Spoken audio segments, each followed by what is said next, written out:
semua, kenalin nama saya Alvina Fidoh, kalian bisa panggil Alvina.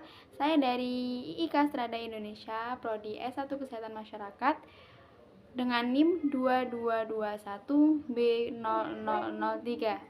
Di sini saya akan mempresentasikan tugas saya mengenai anti kekerasan seksual dan judul yang saya ambil adalah Stop Kekerasan Seksual pada Anak atau Wanita. Pada zaman sekarang ini, banyak sekali tindakan-tindakan yang sangat merugikan kaum wanita atau anak-anak.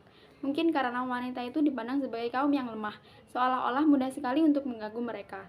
Kejadian yang saat ini sering sekali terjadi adalah perilaku seks yang menyimpang, karena sang pelaku melampiaskan hasrat seksnya dengan mengintip misalnya atau mengabadikan seorang wanita yang sedang ganti baju atau sedang mandi. Ada yang langsung bertindak di muka umum seperti meraba, mengerayangi, dan lain sebagainya. Bahkan sering terjadi tindakan pemerkosaan. Hal ini harus diwaspadai oleh kaum wanita karena sangat berbahaya. Banyak sekali akibat atau dampak yang akan ditimbulkan dari perilaku tersebut. Akan ada rasa bersalah dari pelaku bagi korban merasa harga dirinya sudah dilecehkan. Maka seorang wanita harus mempunyai proteksi terhadap dirinya dari orang-orang yang akan bertindak jahat terhadapnya. Apa sih pengertian dari kekerasan seksual itu? Kekerasan seksual adalah setiap perbuatan yang merendahkan, menghina, melecehkan, atau menyerang tubuh dan fungsi reproduksi seseorang karena ketimpangan relasi kuasa atau gender yang berakibat atau dapat berakibat penderitaan psikis atau fisik, termasuk yang mengganggu kesehatan reproduksi seseorang dan hilang kesempatan melaksanakan pendidikan dengan aman dan optimal. Semua tindakan kekerasan dapat dicegah dengan 1. Pelajari persoalan pelecehan seksual. 2. Mampu bertindak asertif dan berani mengatakan tidak atau menolak. 3. Menyebarkan informasi tentang pelecehan seksual. 4. Mau bertindak sebagai saksi. 5. Membantu korban. 6. Membentuk kelompok solidaritas. 7. Mengkampanyekan jaminan keamanan khususnya bagi perempuan. 8. Mengkampanyekan penegakan hukum bagi hak perempuan. Kasus kekerasan seksual sangat berdampak, apalagi terhadap korban. Dampak psikis korban kekerasan dan pelecehan seksual akan mengalami trauma yang mendalam. Selain itu, stres yang dialami korban dapat mengganggu fungsi dan perkembangan otaknya.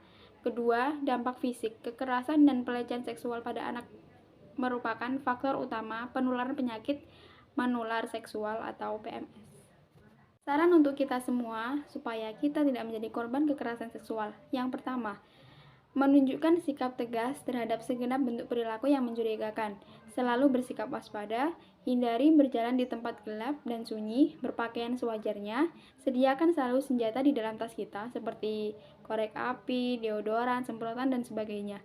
Jika kita pergi ke suatu tempat asing, bawa alamat lengkap, denah, dan jalur kendaraan sehingga tidak terlihat bingung. Bertanyalah ke tempat-tempat resmi seperti kantor polisi. Jangan mudah menerima ajakan untuk bepergian atau menginap di tempat yang belum kita kenal. Jangan mudah menumpang kendaraan orang lain yang belum dikenal. Berhati-hati jika diberi minum orang. Pastikan selalu jendela, pintu kamar, rumah, mobil sudah terkunci dengan baik. Belajar bela diri praktis untuk mempertahankan diri ketika diserang. Kekerasan seksual bukan hanya melalui fisik, tapi juga ada jenis-jenis lain kekerasan seksual. Yang pertama adalah kekerasan verbal. Kekerasan terhadap perasaan dengan mengeluarkan kata-kata kasar tanpa menyentuh fisik, kata-kata yang memfitnah, kata-kata yang mengancam, menakutkan, menghina, atau membesar-besarkan kesalahan. Yang kedua adalah kekerasan non-fisik. Pernyataan, gerak tubuh, atau aktivitas yang tidak patut yang ditunjukkan terhadap tubuh, keinginan seksual, atau organ reproduksi dengan maksud merendahkan harkat dan martabat seseorang. Yang ketiga adalah kekerasan fisik. Kekerasan nyata yang dapat dilihat, dirasakan oleh tubuh. Wujud kekerasan fisik berupa penghinaan kesehatan atau kemampuan normal tubuh, sampai pada penghilangan nyawa seseorang. Contoh penganiayaan, pemerkosaan, atau pelecehan. Yang keempat adalah kekerasan daring.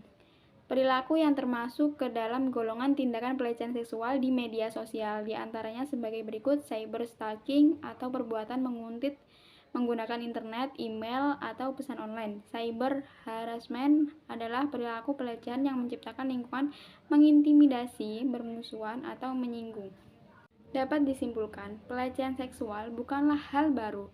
Ternyata pelecehan seksual sudah ada sejak dulu dan tersebar di mana-mana. Hanya saja susah untuk menghentikannya.